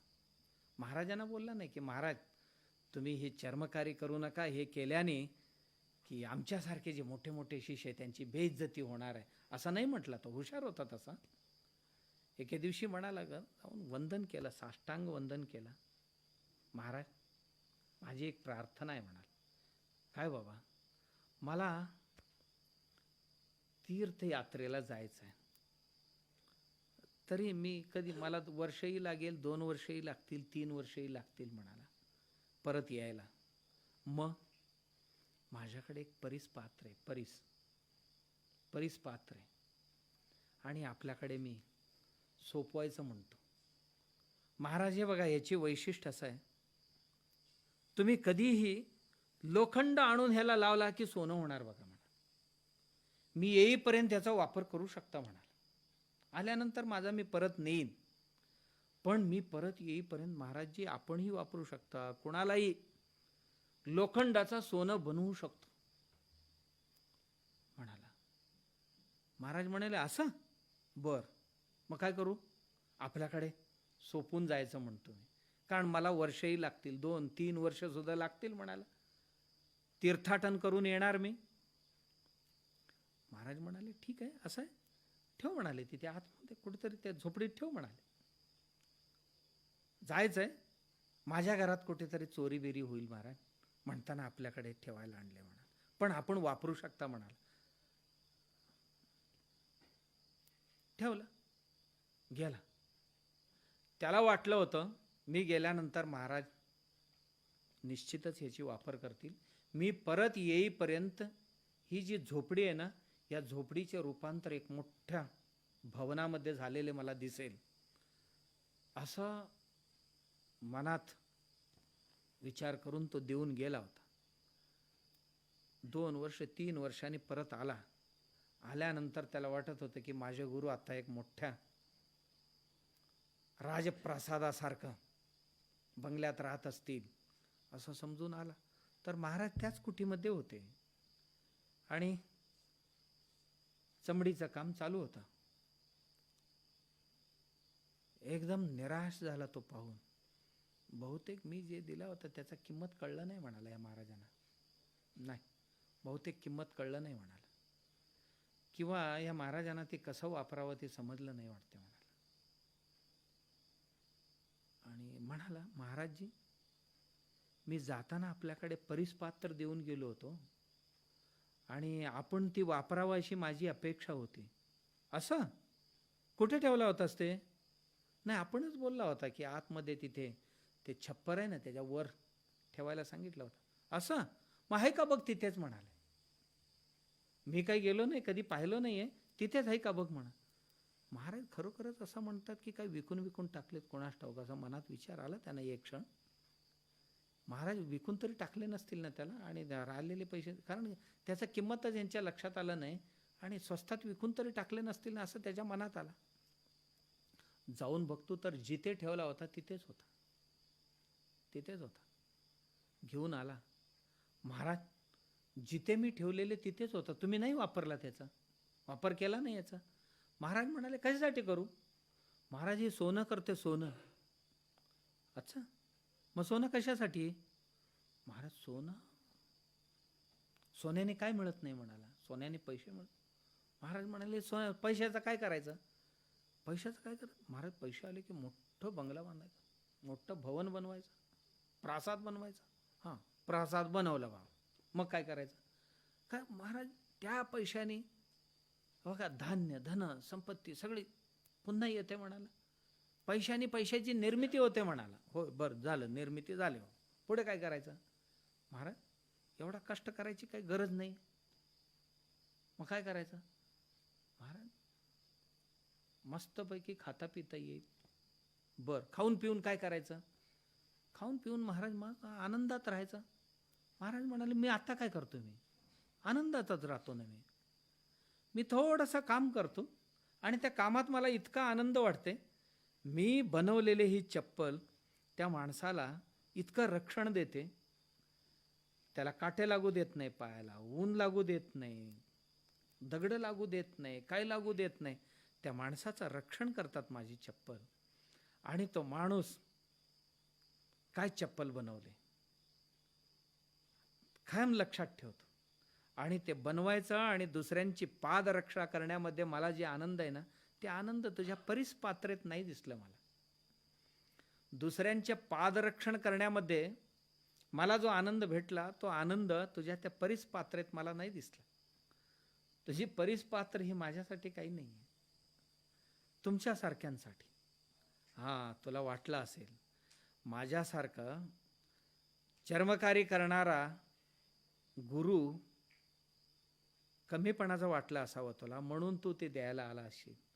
आणि माझ्या दृष्टीने ते काही नाही म्हणाले, कशात काही नाही, त्यात नाही म्हणाले, घरी जा. तेव्हा त्याच्या डोक्यात प्रकाश पडला की जीवन काय असतो, जीवनात वृत्ती काय आहे, व्यवसाय काय आहे, याला अर्थ नसतो. मी किती आनंदाने, किती लोकांना उपकारी होऊन जीवन जगतो. माझं जीवन दुसऱ्यांच्या कामासाठी किती येऊ शकतं, दुसऱ्यांच्या कामी किती येऊ शकतं, याला अर्थ असतो. मी दुसऱ्यांना किती सुख देऊ शकतो, आनंद देऊ शकतो, ह्याच्यात माझं जीवन असं व्यतीत व्हायला पाहिजे. आपल्या जीवनात आपण इतरांना किती आनंद दिला. असं सकाळी उठल्यापासून रात्रीपर्यंत आपण किती लोकांना आनंद दिला, किती लोकांना आम्ही सुख दिला, किंवा किती लोकांच्या चेहऱ्यावर आपण हास्य फुलवला, याची एक सूची जर संध्याकाळी झोपताना केली, किती लोकांच्या चेहऱ्यावर प्रसन्नता आणली आणि किती लोकांचे चेहऱ्यावर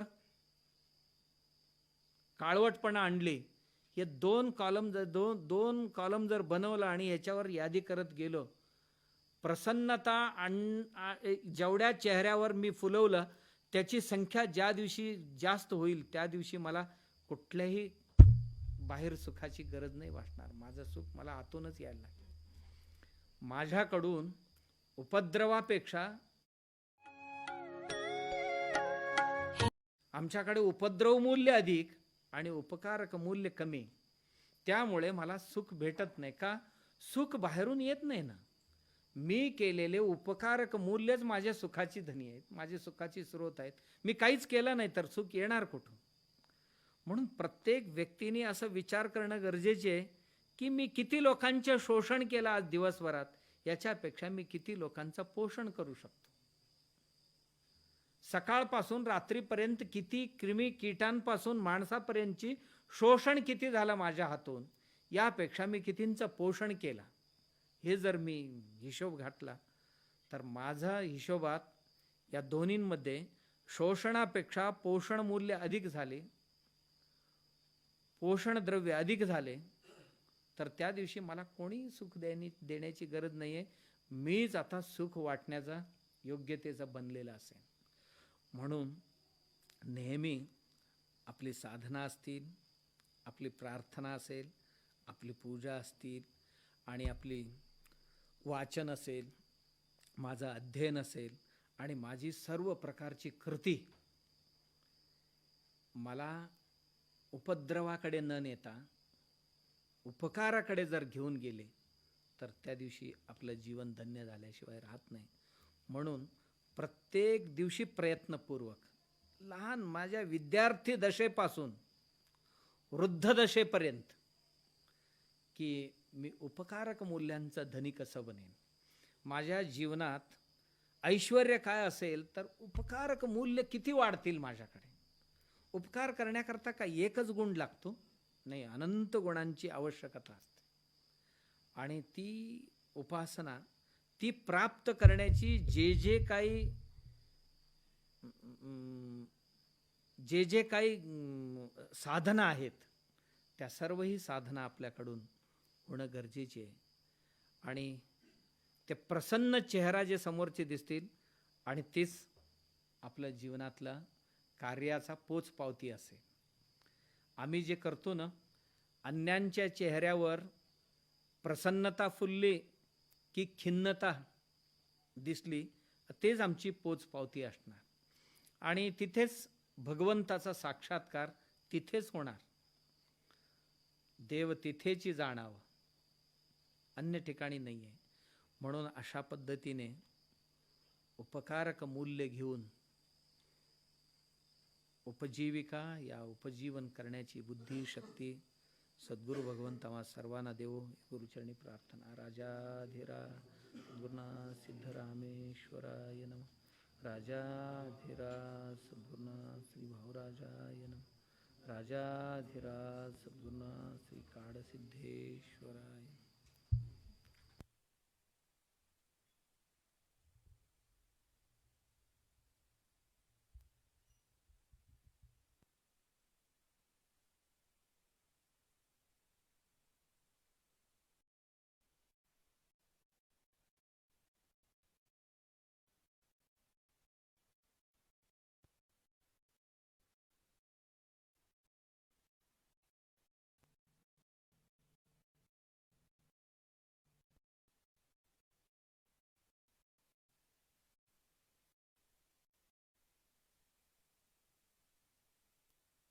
कैसे निपावे. जय जय रघुवीर समर्थ. राजाधिराज सद्गुरुनाथ सिद्धरामेश्वराय नमः. राजाधिराज सद्गुरुनाथ श्री भाऊराजाय नमः. राजाधिराज सद्गुरुनाथ श्री काडसिद्धेश्वराय नमः.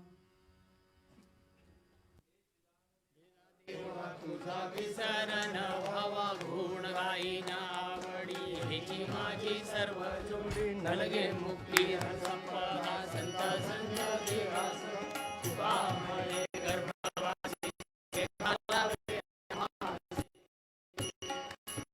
आय सिद्ध सच्चिदानंद प्रेमा सद्गुरु सुख धामा. हरिहर तू ब्रह्म आरती सिद्धरामा. तू एक भागरीशा करी विकल्पनाशा. सोडून भवपाशा उतरिले सियामा. आरती सिद्धरामा. सच्चिदानंद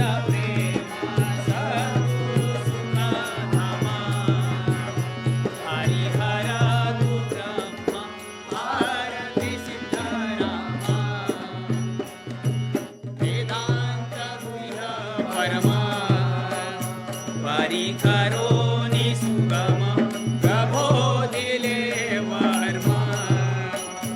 दुर्वी अज्ञान नामा. आरती सिद्धरामा. सच्चिदानंद प्रेमा सद्गुरु सुख धामा. हरिहर तू ब्रह्मा. आरती सिद्धरामा.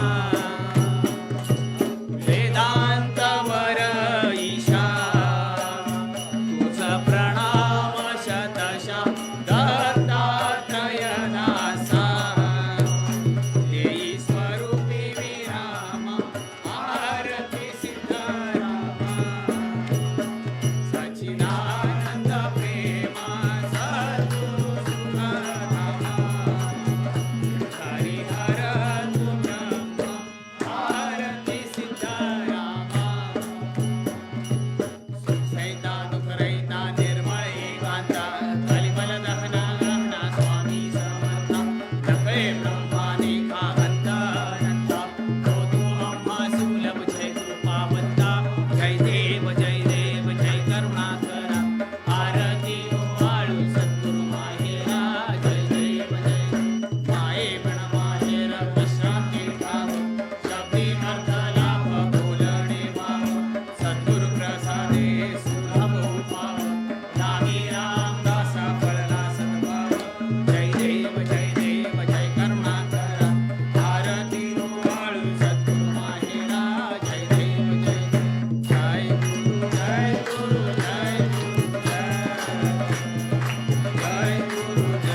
कल्पद्रुम गुरु सार्वभौम श्रीमद राजाधिराज योगी महाराज श्री गुणानंद अद्वैत अभेद निरंजन निर्गुण निरावलंब परिपूर्ण सदोदित सकल मद भूषणाचार्य श्री सद्गुरु सिद्धरामेश्वर महाराज पात्री यतिवर होकरा राजाधिराज सद्गुरुनाथ सिद्धरामेश्वराय राजाधिराज सद्गुरुनाथ श्री भाऊराजाय नमः राजाधिराज सद्गुरुनाथ श्री गुरुलिंगमाय नमः राजाधिराज सद्गुरुनाथ श्री काळसिद्धेश्वराय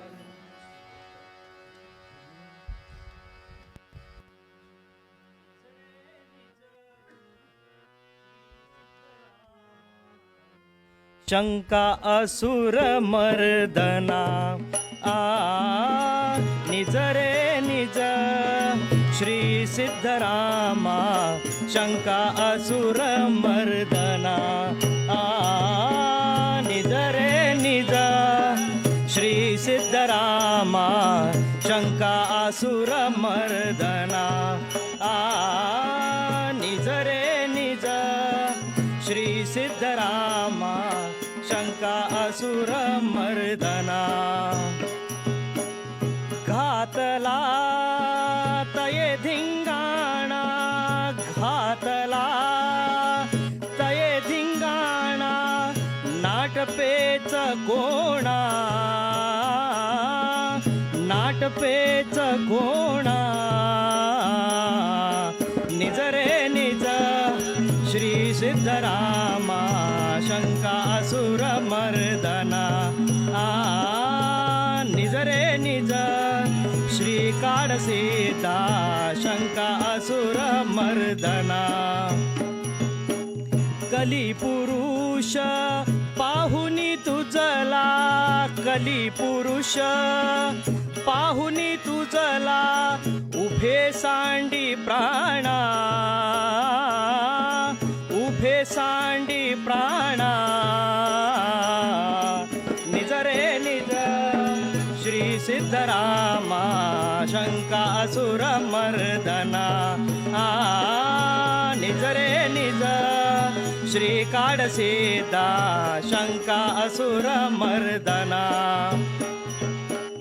भूतमीचे कल्पित काढी भूतमीचे कल्पित काढी कोण तुझ्या वीणा कोण तुझ्या वीणा निज रे निज श्री सिद्धरामा शंका असुर मर्दना निज रे निज श्री काळसीता शंका असुर मर्दना घालविले मी तू आपणा घालविले मी तू आपणा धन्य तुझा बाणा धन्य तुझा बाणा निज रे निज श्री सिद्धरामा शंका असुर मर्दना निज रे निज श्री काळसीता शंका असुर मर्दना करीशी ब्रह्म देवनी पाटा करीशी ब्रह्म देवनी पाटा साध्य साधनाना साध्य साधनाना निज रे निज श्री सिद्धरामा शंका असुर मर्दना निज रे निज श्री काळसीता शंका असुर मर्दना वर्ष द्वादश तू झटलासी वर्ष द्वादश तू झटलासी पुरे कष्ट नाना पुरे कष्ट नाना निज रे निज श्री सिद्धरामा शंका असुर मर्दना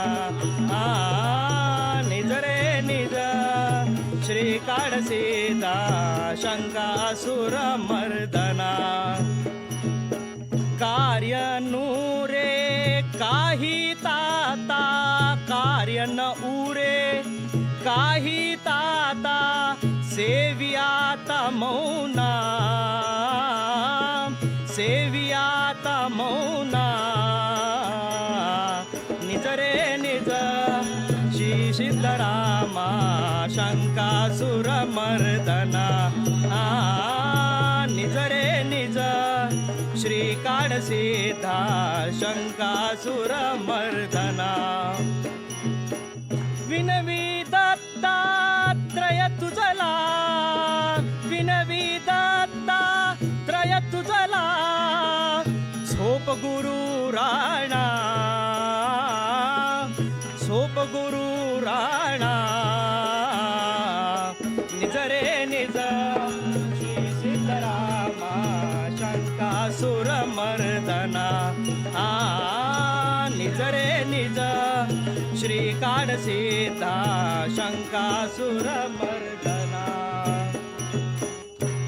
रोदत मी वर्णितो सिद्धरामा तुझे नाम संकीर्तनी सौख्य आम्हा तुझे गुण ता विराली प्रवृत्ती तुझे रूपडे पाहताची निवृत्ती सिद्धराम पूर्ण काम सौख्य धाम सद्गुरु जीव भाव मारुनी सदा शिवा दिले आदम उत्तमादि भाव दैत सर्वनासुनी नाही हा प्रपंच सर्व ब्रह्म ठरविले मनी जय जय रघुवीर समर्थ राजाधिराज सद्गुरुनाथ सिद्धरामेश्वराय नमः राजाधिराज सद्गुरुनाथ श्री भाऊराजाय नमः राजाधिराज सद्गुरुनाथ श्री काळसिद्धेश्वराय नमः निज निज रे बाघन श्याम निज निज रे बाघन श्याम तुझला हालवितो सुखधाम तुझला हालवितो सुखधाम जगताचा हा करुणी पसारा जगताचा हा करुणी पसारा शिणला आत्माराम ग शिणला आत्माराम निज निज रे बाघन श्याम निज निज रे बाघन श्याम तुझला हालवितो सुखधाम तुझला हालवितो सुखधाम जगताचा हा करुणी पसारा जगताचा हा करुणी पसारा आत्माराम ग शिणला आत्माराम निज निज रे बाघन श्याम निज निज रे बाघन श्याम दूर विशशी दीपाउजई दूर विशशी दीपाउजई भूमी उदकी कशी धरिली भूमी उदकी कशी धरिली खांबा वाचुनी नीलन भाचा खांबा वाचुनी नीलन भाचा मंडप मोठा खाली ग मंडप मोठा खाली निज निज रे बाघन श्याम निज निज रे बाघन श्याम तुझला हालवितो सुखधाम तुझला हालवितो सुखला जगताचा हा करुणी पसारा जगताचा हा करुणी पसारा शिणला आत्माराम ग शिणला आत्माराम निज निज रे बाघन श्याम निज निज रे बाघन श्याम बाई ग छिद्रे किती देहात बाई ग छिद्रे किती देहात ठरवी जी जीवन वायू त्यात, ठरवी जीवन वायू त्यात. करणीयाची अगाध बाई, करणीयाची अगाध बाई, निज निज दीनानाथ ग, निज निज दीनानाथ.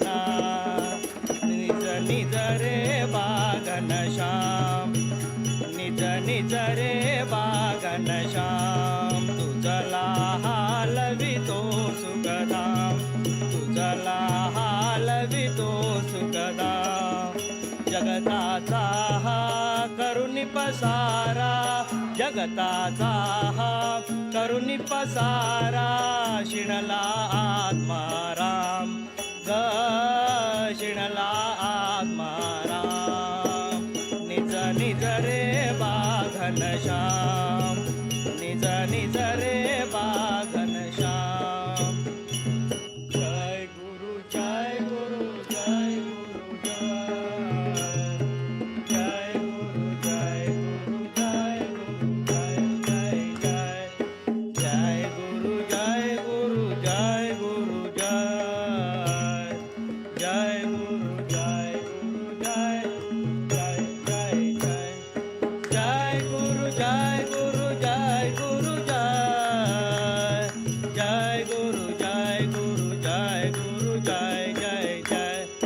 जय गुरु जय गुरु जय गुरु जय, जय गुरु जय गुरु जय गुरु जय जय जय.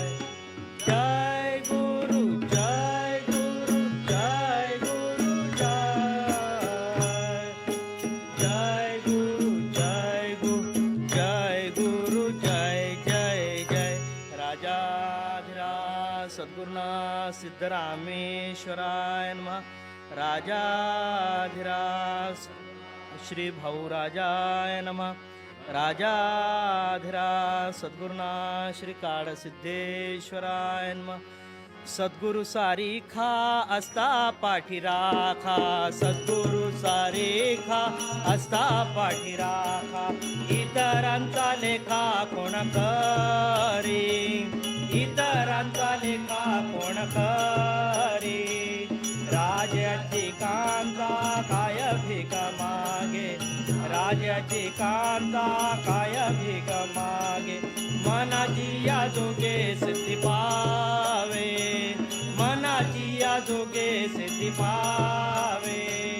कल्पतरू तळावंटी जो कोणी बैसला, कल्पतरू तळावंटी जो कोणी बैसला.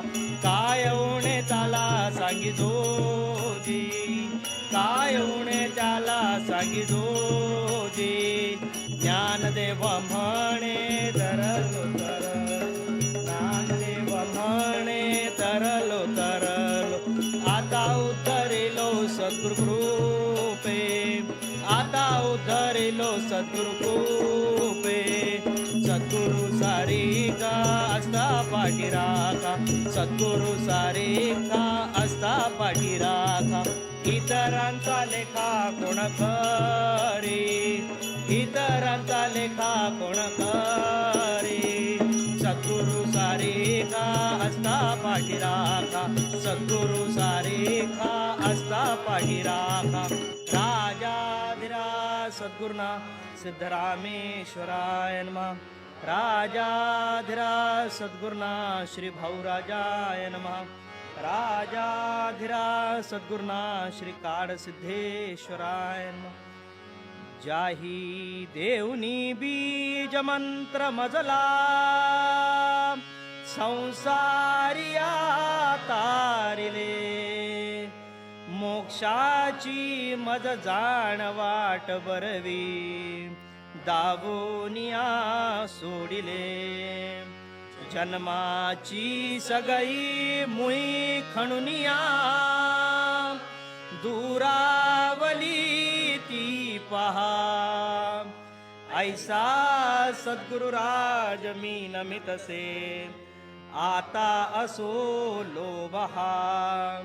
माझ्या सद्गुरूचा अगाध महिमा, कैसा शके दीन मी वर्णाया श्रुतिशेष जेथ थकले तेथे मती मंदमी पाहोनी निरपेक्ष प्रेम इतुके लोटे सदा नीरही ओ आयुनि तयावरी अमुचा प्राणासी टाकू आम्ही जय जय रघुवीर समर्थ राजाधिराज सद्गुरुनाथ सिद्धरामेश्वराय नमः राजाधिराज सद्गुरुनाथ श्री भाऊराजाय नमः राजाधिराज सद्गुरुनाथ श्री काळसिद्धेश्वराय नमः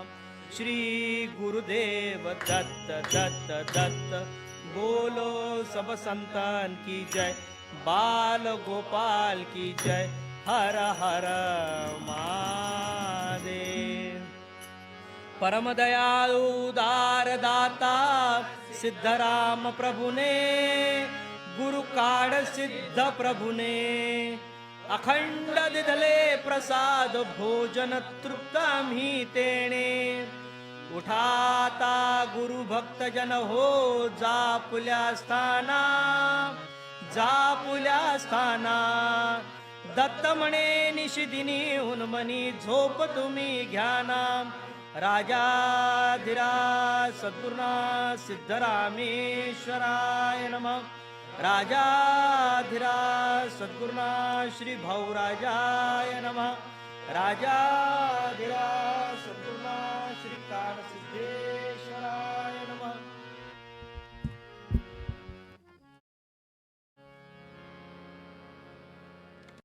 दूरदृश्य आपल्याला